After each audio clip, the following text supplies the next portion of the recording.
સીસીઈની CBRT પદ્ધતિ, જુગાર કે લોટરી, શું કહેવું? વિદ્યાર્થી મિત્રો, તમને ખબર છે કે હમણાં સીસી પરીક્ષાની અંદર હવે સીબીઆરટી પદ્ધતિથી લેવાની વાત થઈ. સીબીઆરટી પદ્ધતિ શું છે? તો કોમ્પ્યુટર બેઝડ રિક્રુટમેન્ટ ટેસ્ટ. આમાં શું થાય છે કે વિદ્યાર્થીઓ કોમ્પ્યુટર પર પરીક્ષા આપે છે, વાંધો નથી આપી, પણ કે છે ગુજરાતમાં જે કંપનીના કામ અપાયું છે એ કંપની જોડે એટલી બધી વ્યવસ્થા નથી કે એક જ શિફ્ટમાં પરીક્ષા લઈ શકે, એટલે અલગ અલગ શિફ્ટમાં લે છે. જેમ કે ગયા વખતે 70 કરતા પણ વધારે શિફ્ટ થઈ હતી. હવે કોઈ શિફ્ટનું પેપર ઈઝી નીકળે, કોઈ શિફ્ટનું પેપર ભારે નીકળે, તો બધા જ વિદ્યાર્થીઓને સરખા કરવા માટે આ લોકો એક મેથડનો ઉપયોગ કરે છે, નોર્મલાઇઝેશન મેથડ.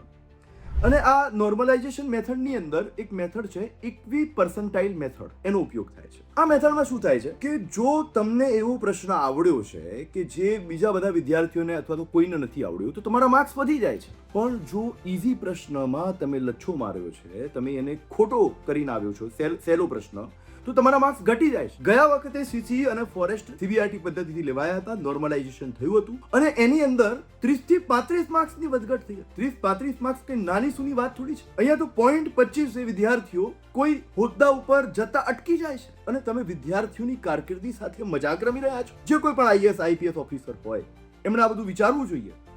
અને ગુજરાત સરકારને હું વિનંતી કરું છું કે વિદ્યાર્થીઓના હંમેશા સંવેદનશીલ સરકાર વિદ્યાર્થીઓ માટે સારું જ ઈચ્છે છે, પરંતુ અમુક અધિકારીઓ એ વિદ્યાર્થીઓના કેરિયરની ચિંતા નથી કરતા. સો આ સીબીઆરટી પદ્ધતિથી પરીક્ષા ન લેવાવી જોઈએ. વિદ્યાર્થીઓએ આનો વિરોધ કરવો જોઈએ અને વિદ્યાર્થીઓએ અલગ અલગ રીતે કેટલીક માંગો મૂકવી જોઈએ. જેમાં પહેલી માંગ એવી હોવી જોઈએ કે ભાઈ હવેથી જો તમારે એક શિફ્ટમાં એક્ઝામ લેવી છે તો સીબીઆરટી પદ્ધતિથી લો, અલગ અલગ શિફ્ટમાં લેવી છે તો સીબીઆરટી પદ્ધતિ નાબૂદ કરો. બીજું, અભ્યાસક્રમ.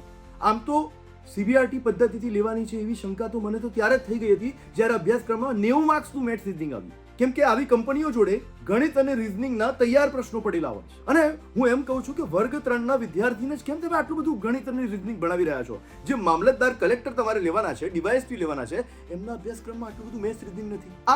આ ક્લાસ 3ની તૈયારી કરતા ગામડાના લોઅર મિડલ ક્લાસ બાળકોને જ કેમ મેથ્સ રીઝનિંગ તમે કરાવી રહ્યા છો? એવી તો શું દુશ્મનાવટ છે એમના જોડે? હું એમ નથી કહેતો કે મેથ્સ રીઝનિંગ કાઢી રાખો, જેવું તમે જીપીએસસીમાં રાખ્યું છે એવું રાખો, બધા વિષયને સરખો ન્યાય આપો. તો એક બીજી માંગ આપણી એ પણ હોવી જોઈએ કે અભ્યાસક્રમ જીપીએસસી પ્રમાણે ગોઠવો, નહીં કે તમારી મનમરજી પ્રમાણે. ત્રીજી માંગ એ હોવી જોઈએ કેટલા ઘણા વિદ્યાર્થીઓ પાસ કરવા, 7 ગણા નહીં, એવું ના હોવું જોઈએ. કેટેગરી વાઇઝ યોગ્ય માત્રામાં વિદ્યાર્થીઓ પાસ કરવા જોઈએ, જેથી બધાને મુખ્ય પરીક્ષાની, જે સારા વિદ્યાર્થીઓ છે એમને મુખ્ય પરીક્ષાની તક મળે. ચોથી માંગણી એ હોવી જોઈએ કે જ્યારે પણ પરીક્ષા બહાર પડે છે ત્યારે એનો આખો કાર્યક્રમ આવી જવો જોઈએ. ભાઈ યુપીએસસી અને કેન્દ્ર સરકારની ઘણી બધી સંસ્થાઓ આ રીતે પરીક્ષા લે છે.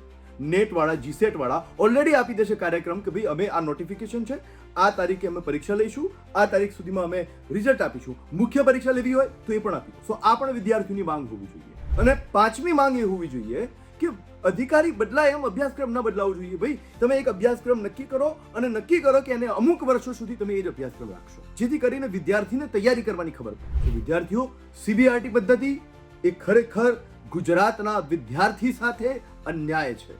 આનો વિરોધ થવો જોઈએ. અને અમે કિશ્વા કરિયર એકેડમી અને હું ડોક્ટર શહેજાદ કાઝી આ સીબીઆરટી પદ્ધતિથી પરીક્ષા લેવાનો સંપૂર્ણપણે વિરોધ નોંધાવું છું. અને ગુજરાત સરકારને, જે સંવેદનશીલ સરકાર છે, એમને હું વિનંતી કરું છું કે આપ આવા અધિકારીઓને આડે હાથે લો અને ગુજરાતના વિદ્યાર્થીઓની વેદનાને સમજો. જય હિન્દ.